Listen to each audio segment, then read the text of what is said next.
हमारे संवाददाता पवन सिवर ने कंवरपाल गुर्जर कैबिनेट मंत्री कंवरपाल गुर्जर से खास बातचीत में क्या कुछ कहा। कृषि कानूनों को रद्द करने की मांग को लेकर किसानों का आंदोलन 2 महीने से लगातार जारी था और गणतंत्र दिवस पर किसानों ने जो ट्रैक्टर परेड निकाली उसके बीच में एक तस्वीर लाल किले से ऐसी आई जिसको लेकर पूरे देश में चर्चा हो रही है और उसकी निंदा की जा रही है। मेरे साथ हरियाणा के शिक्षा मंत्री कंवरपाल गुर्जर हैं। मंत्री जी, कल की जो लाल किले की तस्वीर है उसको देखकर आप क्या कहेंगे? देखिए, बहुत ही बेहद निंदनीय है। बहुत ही जिस प्रकार से किसान के नाम को बदनाम करने का काम इन लोगों ने किया। किसान की एक बड़ी भारी प्रतिष्ठा इस देश में, किसान और जवान के प्रति, चाहे उसकी आमदनी भले ही किसान की कम हो, लेकिन उसके प्रति श्रद्धा पूरे देश में है। चाहे कोई कुछ ही काम कर रहा है, चाहे कोई इंडस्ट्री चला रहा, नौकरी कर रहा, लेकिन किसान के प्रति उसके मन में बहुत आदर है। और उस किसान का नाम उपयोग करके जिस प्रकार से राष्ट्र विरोधी काम उन्होंने किया, उसकी मैं घोर निंदा करता हूँ। आपको क्या लगता है सर कि इस तरीके की जो घटनाक्रम हुआ उसके पीछे क्या वजह रही होगी? चूंकि अब जो है वो सोशल मीडिया पर एक और चर्चा चल पड़ी है कि जो युवक है जो वहां पहुंचा और उसने लोगों को उकसाया, वो बीजेपी के नेताओं के साथ उसके फोटो वायरल हो रहे हैं और उसको बीजेपी के नेताओं के साथ जोड़ा जा रहा है घटनाक्रम को। देखिए, फोटो तो किसी के साथ भी हो सकता है। अभी मैं कल मेरी गुड़गांव मेरी ड्यूटी थी 26 जनवरी पे, वहाँ पे झंडा लहराना था मैंने, और मैं गया वहाँ और मेरे ख्याल के मैंने 400-500 लोगों के साथ वहाँ फोटो खिंचवाए होंगे, क्योंकि जो भी लोग आते रहे फोटो खिंचवाते रहे।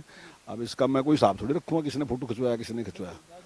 तो राजनीतिक आदमी के साथ जहाँ भी जाते हैं, शादी में जाते हैं, कहीं भी जाते हैं, सुख में दुख में जहाँ भी जाते हैं, तो लोग वहीं फोटो लेते हैं। और आजकल किसी और की जरूरत नहीं, सेल्फी भी है। तो आजकल फोटो तो आम रूटीन है, सबके साथ फोटो लेता। फोटो से किसी का ये पता नहीं चलता कि वो मेरा नजदीकी है नहीं नजदीकी है। और मेरा मानना है कि जो अपराधी है ना जी, चाहे वो कोई है अपराधी, और किसी के साथ उसका फोटो खींच रहा, उसका पक्का इलाज होना चाहिए, सख्त से सख्त कार्रवाई उसके खिलाफ होनी चाहिए। ये पूरे मामले में जिस तरीके से लगातार 60 दिन से आंदोलन चला और आखिरी जो है वो गणतंत्र दिवस के लिए परेड यात्रा निकली, ट्रैक्टर मार्च निकला और उसके बाद लाल किले तक जाना और दिल्ली पुलिस के साथ जिस तरीके की तस्वीरें आई, उनको पीटा जा रहा है, उनको कूदना पड़ रहा है बड़ी ऊंची ऊंची दीवारों से, ये पूरा घटनाक्रम के पीछे कोई साजिश नजर आती है? बिल्कुल 100%। देखिए, इसके पीछे बिल्कुल साजिश है और इसमें दो चीज़ों का इस्तेमाल, तिरंगे झंडे का और किसान का इस्तेमाल किया गया अपने स्वार्थों की पूर्ति के लिए। तिरंगा झंडा की भावना ना शाहीन बाग में थी, वहां भी आपने देख लिया क्या आया, और यहाँ भी तिरंगा झंडा के प्रति कोई सम्मान नहीं था, केवल अपने स्वार्थों के लिए उसका इस्तेमाल कर रहे थे। जो बूढ़े वाले लोग थे वो सम्मान को लेकर चल रहे थे। जब आपने जो घटना देखी ना, तो वो एक व्यक्ति है जो तिरंगा झंडा देता है, उसके मन में वो सम्मान वही था, वही तिरंगा झंडा दे रहा था, ऊपर भी तिरंगे ही लगावांगे, लेकिन वो जो फेंक रहा था उसकी घृणा भी आपने देख ली होगी क्या थी। तो यही है, जो लोग गड़बड़ करना चाहते हैं उनका तिरंगे के प्रति कोई सम्मान नहीं था। लेकिन बड़ी आबादी ऐसी है, जो बड़ी संख्या में लोग लग रहे, जो इनोसेंट लोग लग रहे, जिनको बका के इन्होंने लगा लिया अपने आगे, उनके मन में सम्मान है। तो इन्होंने उस झंडे का भी दुरुपयोग किया और किसान का भी दुरुपयोग किया। और आप मेरे पास आए कई बार, मैंने आपसे एक बात कही थी कि इस आंदोलन का टारगेट एक और एक ऐसी केवल एक, कि सरकार से बल प्रयोग करवाना, जबरदस्ती सरकार को मजबूर कर दो इस बात के लिए कि सरकार बल प्रयोग करे। अब इन्होंने सारे हरपते लगा लिए, लेकिन सरकार ने बल प्रयोग किया नहीं। और मैंने उस दिन, आप भी सब लोग बैठे थे मेरे साथ, और मेरा ख्याल मैं एक बार नहीं 2-3 बार आपसे बात कही, मैंने बार बार ये बात कही कि अगर बल प्रयोग नहीं होता तो चाहे भले ही लाल किले से झंडा उतारना पड़ जाओ, पर ये सरकार को मजबूर कर देंगे कि सरकार इनके खिलाफ बल प्रयोग करे, ताकि ये लोगों को बाद में भड़का सके। इनका टारगेट एक ही है और इसके पीछे बहुत बड़ा स्वार्थ है। खाली ये आंदोलन से कोई लेना देना नहीं है। जो 3 बिल है, तीनों बिल किसान के पक्ष के हैं और उसके लिए तो एक निश्चित है। देखो, बिल बनाने का अधिकार जिसको दिया हो पार्लियामेंट है। अगर आपको लगता है कि बिल गलत है तो आप सुप्रीम कोर्ट में जाओ, अगर सुप्रीम कोर्ट फैसला उसको मान लो, सुप्रीम कोर्ट ने कमेटी बनाई उसकी बात मान लो, नहीं तो फिर 2 साल लागू करके देख लो, अगर उसके नुकसान होते हैं फिर कर लो, और उसके बाद चुनाव है 5 साल के बाद, तो अब 3.5 साल रहे चुनाव के बाद, तो उसका एक तरीका है, वो कोई वो नहीं है। लेकिन वास्तविकता में इसके पीछे एक बहुत बड़ा षड्यंत्र है, और वो षड्यंत्र क्या है कि चाइना जो है ना जी, अब मैं चाइना क्यों कह रहा, आप इसका कारण भी जानना, आप चाइना कह रहे हैं भी जानना चाहोगे कि मैं क्यों चाइना का नाम ले रहा। लोग तो कह रहे कनाडा से भी है रहा पैसा, कनाडा से पैसा है सका, कनाडा का टारगेट ये नहीं है, पैसा यूके से भी है सका, पर टारगेट ये नहीं है। चाइना का टारगेट मैं क्यों कह रहा, मेरी जो मान्यता है वो ये है कि अगर किसी आदमी का कत्ल हो जाएगा ना जी, तो पुलिस उससे पूछेगी कि भाई थारी दुश्मनी किसके साथ है, तो बताओगे जी फलाने फलाने आदमी के, या वो कहेगा जी मेरे साथ दुश्मनी किसी की नहीं है। और फिर वो दूसरा बात पूछागा उससे कि भी इसके मरने से फायदा किसने होगा। तो दो ही चीजें हैं, या दुश्मनी या फायदा, किसने होगा। और वो दोनों ही चीजें पूरी कहां रही, चाइना में हो रही। अगर दुश्मनी देखो तो वो भी चाइना के साथ, और अगर फायदा देखो वो भी चाइना के साथ। क्योंकि कोरोना काल के बाद ना जी बहुत बड़ी संख्या में इंडस्ट्री जब थी उसका रुख भारत की तरफ था, वो भारत की तरफ आना चाहती थी। तो इसलिए क्योंकि यहाँ पहले ही कानून व्यवस्था खराब कर दो, इस प्रकार के हालात पैदा कर दो कि जो इंडस्ट्रियलिस्ट है वो यहाँ आने का ख्वाब ही नहीं देखा। वो सोचे कि नहीं नहीं यहाँ मैं अगर करूंगा तो यहाँ काम ठीक से चल नहीं सकता, यहाँ तो कानून व्यवस्था खराब। तो ये टारगेट है, और वो टारगेट उन्होंने जो उनके आगे लोग हैं उनको टारगेट उन्होंने निश्चित कर दिया। और ऐसा नहीं है कि जो जिनको टारगेट दिया कोई ऐसी बात है, ये दिमाग में फिट बैठ गया। जो कम्युनिस्ट है ना जी, वो देश की सीमा को मानता नहीं है, वो मानता नहीं है कि देश कहीं है जी। उसके लिए देश की कोई मायने नहीं है। मेरे आज भी याद है कि मैं एक आदमी के साथ मेरी बहस हो रही थी, और मैंने जब उसकी आलोचना की कि 1962 में ऐसे से जब चाइना ने अटैक किया तो कम्युनिस्टों ने उसका समर्थन किया। उसने कहा चाइना ने ठीक किया था। मैंने कहा चाइना ने कैसे ठीक किया, चाइना ने हमारी धरती पे कब्जा किया। नहीं नहीं, उसने कहा चाइना की धरती थी।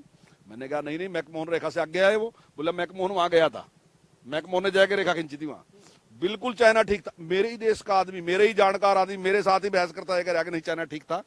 तो ऐसा नहीं है, दिमाग में फिट बैठ गया इनके कि वही ठीक था। इनको सारी बात उसी की ठीक लगती है। अगर वहां रूस में 1200 होती तो पश्चिम ना अपने बंगाल में ना जी छतरियां खुल जाती कि 1200 हायरी छतरियां खोल लेते थे। तो ये उसकी बात सोचते थे। आज भी ऐसे ही है कि जो चाइना का तय के लिए वही ब्रह्म वाक्य है, और ये अपने स्वार्थ के लिए। मैं तो एक ही आपके चैनल के माध्यम से अपील करना चाहूंगा, अपने किसान भाइयों से भी सबसे अपील करना चाहूंगा, क्योंकि कुछ थोड़े से लोग हैं जो देश में व्यवस्था फैला के नुकसान करना, लेकिन नुकसान इनका नहीं है, नुकसान पूरे देश का नुकसान है, पूरी जनता का नुकसान है। अगर यहाँ इंडस्ट्री आवेगी, हमारे बच्चों ने रोजगार मिलेगा, हमारा देश मजबूत होगा। आज हिंदुस्तान जो है वो दुनिया की पावर है। अगर उसको जाके देखना तो दुनिया में जाके देखो, दुनिया से पता चलेगा कि हिंदुस्तान आज क्या है। और इसलिए सब लोग जैसे चाइना जैसे देश परेशान है। और भाई ये तो गांव की बात है, गांव में भी अगर कोई दूसरा चौधरी लगाना पड़ा तो दिक्कत तो ही जा है जी। और जब आज हमारा नाम है तो निश्चित तौर से चाइना ने भी दिक्कत होगी और उन्हें भी दिक्कत होगी। लेकिन जरूरत इस बात की है कि हम इस बात को समझें। अंतिम सवाल है, हरियाणा मंत्रिमंडल की अनौपचारिक एक बैठक आपने मुख्यमंत्री के साथ की और उसमें तमाम चर्चा की गई, किसानों से अपील सरकार ने की है। आपकी किसानों से क्या अपील है, और अगर किसी तरीके से कोई हिंसात्मक घटना के लिए आगे बढ़ता है तो क्या कार्रवाई के लिए आपने प्लान बनाया है सर? देखिए, जिस प्रकार की परिस्थितियां हैं ऐसे में अधिकारियों की बैठक करना और विधायकों की बैठक करना जरूर, मंत्रियों की बैठक करना जरूरी है। तो उसके बारे में बैठ के बातचीत की, जिस प्रकार की परिस्थितियां। और मेरा मानना है कि कोई भी कानून को हाथ में लेता है उसके खिलाफ सख्त से सख्त कार्रवाई होनी चाहिए। किसानों से क्या अपील करेंगे सर? हरियाणा किसान जो इस आंदोलन से जुड़े उनसे अब आपकी क्या अपील है? देखिए, मैं तो सबसे यही अपील करूंगा, देश आपका है, आप इसके मालिक हैं। अगर ये खराब होगा जब भी आपका है, और तरक्की करेगा जब भी आपका है। तो आपने जिम्मेदारी का परिचय देना, और ये जो झूठ पकाने वाले लोग हैं, मिसगाइड करने वाले लोग हैं, इनके बहकावे में नहीं आना चाहिए। और बिल का अध्ययन करना चाहिए। बिल 100% किसान के हित में है। और दूसरी बात मैं ये कहूंगा कि भाई इसको प्रयोग करके देखो, 2 साल के बाद पक्का पता चल जाएगा क्या है क्या नहीं है। अगर इसमें कमी है, आप मालिक हैं। सरकार जो बनाई गई आसमान में से नहीं आई, आपने ही बनाई सरकार। और दोबारा भी जो सरकार बनाओगे तब भी मालिक आप ही हैं, तभी भी आप सरकार बनाओगे। अगर मैं यहाँ मंत्री हूँ या एमएलए हूँ तो मैं आपके बिना नहीं बैठ के आएगा यहाँ। आपने मेरे से आशीर्वाद दिया तब यहाँ बैठा मैं, नहीं तो मेरी हैसियत क्या है। मैं तो ऐसे ही घूम रहा था पहले भी, और ये सारे के सारे लोग ऐसी सड़कों में घूम रहे थे पहले। आप मालिक हैं, आपने आशीर्वाद दिया तो आज हम सरकार चला रहे।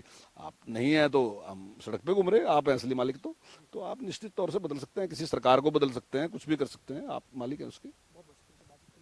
तो ये हमारे साथ हरियाणा के शिक्षा मंत्री कंवरपाल गुर्जर थे। बेबाकी के साथ कंवरपाल गुर्जर ने कहा है कि देश को एक तरीके से अव्यवस्थित करने की कोशिश हुई, और इसमें कुछ लोग जो थे वो उनके पीछे एक बड़ी साजिश थी। चीन का जो है इसमें सबसे बड़ा जो है वो रोल रहा है। और साथ ही हरियाणा के किसानों से अपील कंवरपाल गुर्जर ने की है और ये कहा है कि अब इन ताकतों को समझे, और जो है वो अगर इन कृषि कानूनों में कोई वो खामी देखते हैं तो पहले इनको लागू करें, और खामी है तो उनमें सुधार हो सकता है। अगर उसके बावजूद वो संतुष्ट ना हो तो सरकार का बदलने का अधिकार भी लोगों के पास है। वीडियो जर्नलिस्ट विजेंद्र सिंह के साथ पवन सिंह, जनता टीवी, चंडीगढ़।